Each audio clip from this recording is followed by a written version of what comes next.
واتس اپ د سره وجنه بار بار بینډ کیږي داسې نه چې سبا ورځ ستاسو واتس اپ چې دا بینډ شي په دې ویډیو کې د واتس اپ د بینډ کېدو د ټول نه غټه وجه هم چې د هغې د وجې نه د هر یو کس واتس اپ چې دی دا بینډ کېدی شي او ځینې کسان چې دی د دې لپاره اپلای هم وکړي خو یو څو ورځې پس چې دی د هغو واتس اپ دوباره چې دی دا بینډ شي نو هغه دغه غلطي کوي د دغه غلطۍ د وجې نه د هغو واتس اپ چې دی بینډ کېږي نو داسې نه چې سبا ورځ تاسو دغه غلطي وکړئ او د دغه غلطۍ د وجې نه ستاسو واتس اپ چې دی دا هم بینډ شي خو د واتس اپ د بینډ کېدو نقصان درته ووایم چې کله بینډ شي نو د هغې سره ستاسو قیمتي ډیټا چې دی دا خرابېږي ځکه واتس اپ چې دی هغه موږ د خپل کار دپاره هم استعمالو ګروپونه پکې زموږ سره دغه شانتي زموږ میسیجونه چې دی هغه به دې کې پراته موږ پکې ډاکومنټ لیږلي لکه کوم کاغذونه باندې چې موږ لین دین کړی د هغې موږ تصویران چې دي یو بل ته لیږلي نو هغه زموږ سره پراته موږ وایي دغه ثبوت چې دی دا زموږ سره پروت دی نو کله چې ستاسو واتس اپ بینډ شي نو د دې د لاسه ستاسو دغه قیمتي ډیټا چې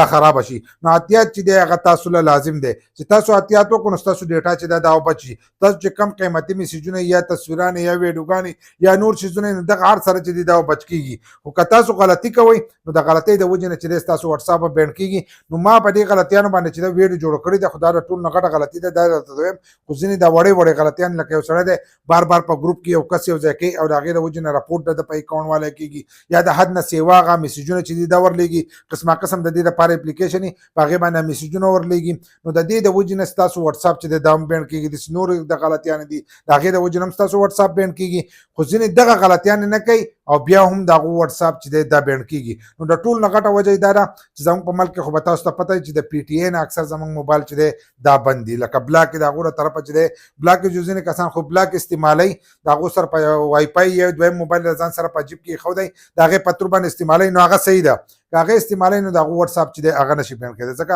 ځینې کسان به بیا دغه تپوس کوي خو ځینې کسان د دې دپاره آیمي چې دی دا چینج کړي آیمي چینج کړي نو هغه آیمي چینج موبایل کې چې دی هلته کې د سیم ایښودی سیم خو چې دی دا پکې کار کوي خو د دې د لاسه د ده واتس اپ چې دی دا بینډ کېږي بار بار د ده د لاسه واتس اپ چې دی هغه بینډ کېږي ځکه هلته کې آیمي چینج کړي چې آیمي چینج کړي نو د موبایل ټول سیسټم چې دی هغه تا چینج کړو د چینج کړو نو هغه هلته کې واتس اپ والته پته ولګي او کېدای شي دا هیکر چې دی دا کولاو کړی یا هیکر چې دی به دې کوشش کوي یا ستاسو دغه آیمي چې دا دغه بند شي او دوباره تاسو بیا کېدی نو هغه سیم او هر سره سیسټم چې دی دا چینج کېږي نو د دې د وجې نه بیا ستاسو واتس اپ چې دی دا بینډ کېږي نو د غټه غلطي چې دی د ټول نه غټه غلطي زموږ دا ده چې موږ آیمي چینج موبایل چې دی دا استعمالو یو دا قانوني چې دی جرم دی د هغو له طرفه دا دغه شی دی چې دا قانوني جرم دی تاسو آیمي چینج موبایل چې دی دا باندې استعمالوئ بل آیمي چینج موبایل چې چا سره نو هغه اوس بار بار چې دی هغه بندېږي نو چې بندېږي نو ته به ته آیمي چینج کوې نو په هغې د روپۍ هم زیاتې لګي بل لا چې د هغې سره تا ته دغه نقصان چې دی دا هم میلاویدی شي دغه شانتې نور ایپسونه چې دی هغه هم کار نه کوي په هغې به لاله هم ویډیو راوړم